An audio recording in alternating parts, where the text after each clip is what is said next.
7. Get discovered. You need to understand something.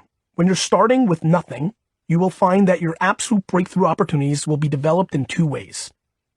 Number 1, by the smart use of hashtags, a strategy that requires an unbelievably long grind. Number 2, by direct messaging, i.e., reaching out directly to people, offering something of value in return for their attention, a strategy that requires an unbelievably long grind. It's the second one that I believe holds the most promise, which is why, whenever possible, I've included instructions on how to collaborate and business develop within each platform we discuss in this book. Collaborations are the absolutely most tried and true way to grow a fan base quickly. Quickly being a relative term. In most cases, you should count on this process taking years, not months. If that bothers you, stop listening to this book. Many are uncomfortable with the idea of direct messaging total strangers. But let me help you think about these total strangers another way. Let's say a friend invites you to join a group for dinner at a restaurant, and she brings along a couple you do not know. You wind up sitting next to each other and have a great time. You're an interior designer, and you find out that this couple is in the beginning stages of deciding to redo their home.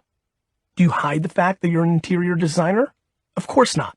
It's natural to tell them what you are doing for a living, and that's going to become part of your conversation because you've just discovered a mutual interest.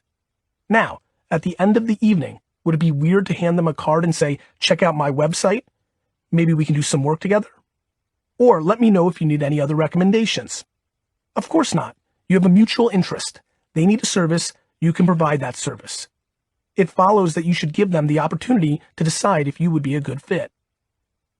Online, social media platforms are the mutual friends connecting you to millions of people that share your interest in interior design. Your job is to do the research and find out which would find the most value in your offer and then make your case.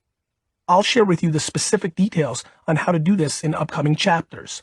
But the general process is essentially the same on each platform.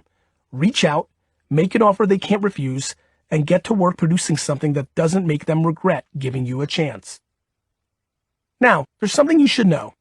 Right this minute, I have around 500 DMs from people who want something from me. You know what I have to say to them? Mazel tov, and go away. And that's if I'm in a good mood, or I'm trying to be nice.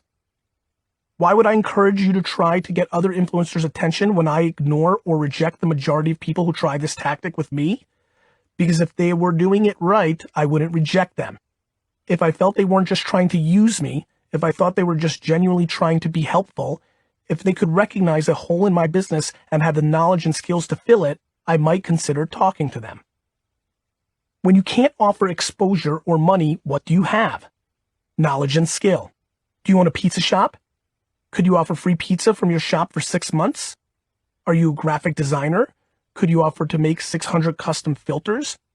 Do you own a liquor store? As soon as your targets post shots of themselves enjoying wine, you could direct message them with an offer for a free case of wine for the month or for the rest of the year. P.S. New Jersey laws don't allow this, but other states do. Otherwise, I'd be doing this with my family business. People will tell you not to sell yourself cheap, but you can stand on that principle only when you have people willing to buy what you're selling.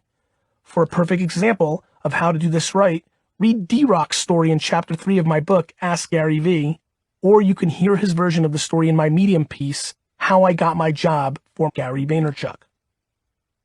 If established influencers see an upside to collaborating with you, allowing you to post content on their page, working together to create content, they'll get back in touch.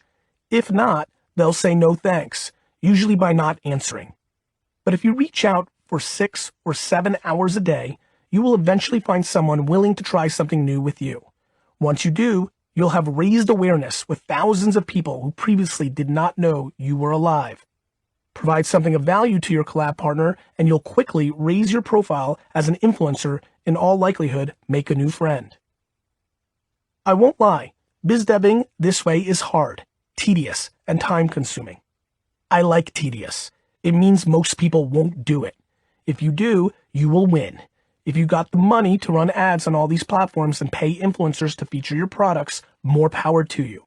But if you're just starting out and have no money, This is the number one thing you can do to build your brand.